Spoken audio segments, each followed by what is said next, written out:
Diwali is the festival of lights, right? But what are we really lighting lamps for? For gold? For success? For social media? We clean our homes, we buy sweets, and we hope that Lakshmi, the goddess of wealth, will bless us. But here's what no one told me. Lakshmi doesn't visit everyone. And if you think about it, why would a goddess visit you at all? And more importantly, what does she really bring? Lakshmi doesn't enter where there's noise, greed, or clutter. Not because she's judging you, but because her presence requires harmony. If your space is filled with ego, there's simply no room for her. Let me tell you a story.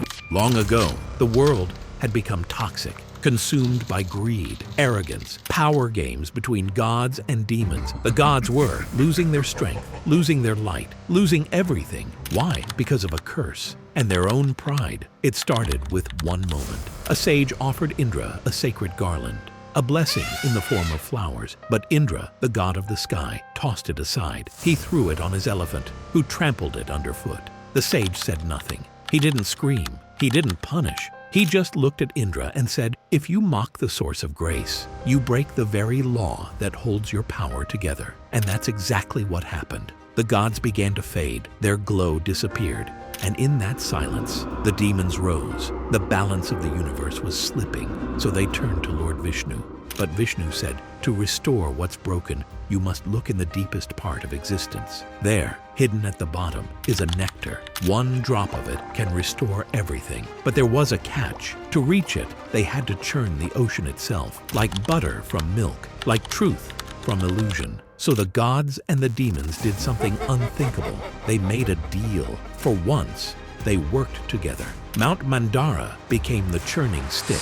The serpent Vasuki became the rope. And Vishnu took the form of a giant turtle to hold the mountain steady.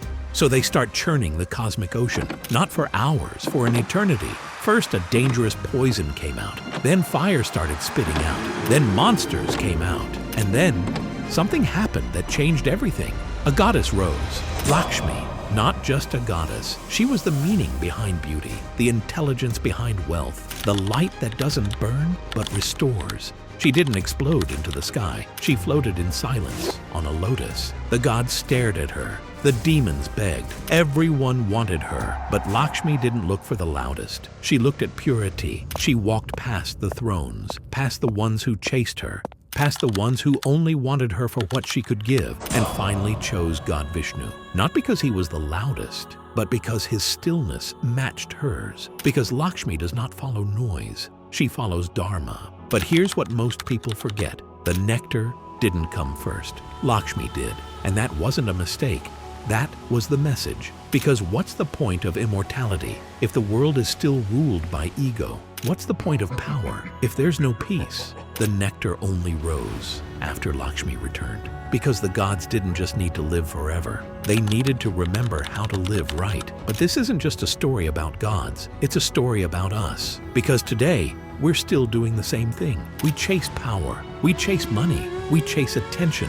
And when things fall apart, we beg for peace. Please, God, help me, without doing the work to earn it. But Lakshmi doesn't come just because you ask. She comes when you've churned your own ocean, when you've faced your own poison, your own chaos, your own patterns that keep you stuck.